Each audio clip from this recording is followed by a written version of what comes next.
Imagine the stock market is a giant escalator. Most people used to walk. Now, most people just stand and get carried up. Index funds made investing feel like one button. Buy the whole market. No homework, no guessing. Now picture a scary day. Prices fall, headlines scream, and millions of people try to exit through the same door. Let's explain index funds like your five. A candy store has 500 candies. Picking the best candy is hard. So you buy a mixed bag with a little of everything. That's an index fund. The rule is simple. The biggest candies get the most space in the bag. In markets, that means the biggest companies get the most money. This is called market cap weighting. Big gets bigger. Here's the loop. More people buy index funds. Index funds buy more of the biggest stocks. Those stocks rise. Because they rise, they become bigger in the index. So the index buys even more. Active investors are shoppers who check prices. They say, this is too expensive. Passive investors are shoppers who buy whatever is in the cart, no matter the price. In a healthy market, price matters. If a stock is overpriced, buyers slow down. But passive buying doesn't slow down. It buys on schedule, every paycheck, every month. Think of active investors as small boats steering. Think of passive money as a big wave. If the wave is small, boats can steer the ocean a bit. But if the wave becomes huge, steering matters less. Another issue is concentration. When the biggest companies grow fast, the index leans on them. A few giants can become the engine for the whole market.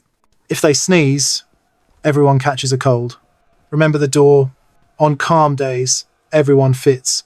On panic days, the crowd moves together.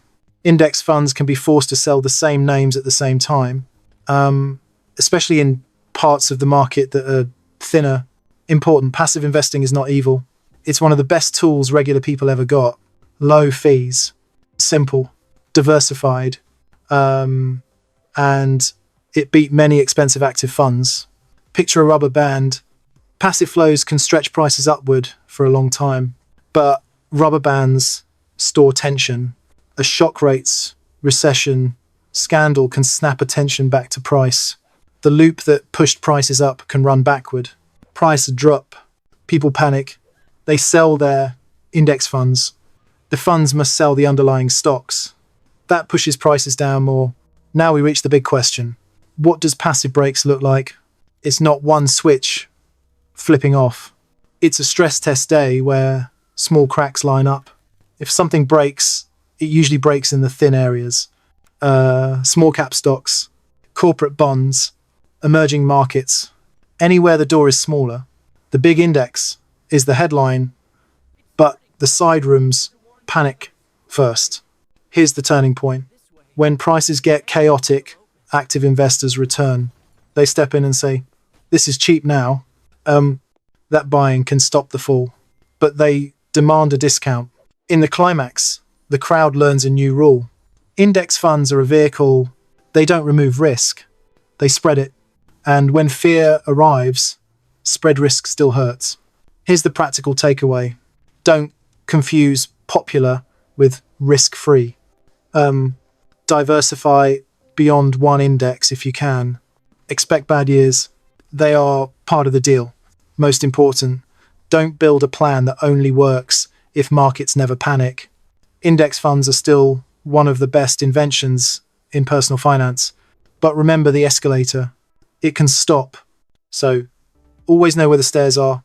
Savings buffer, time horizon, and patience. If you want, in the next video, we'll build a simple, crash-proof investing checklist.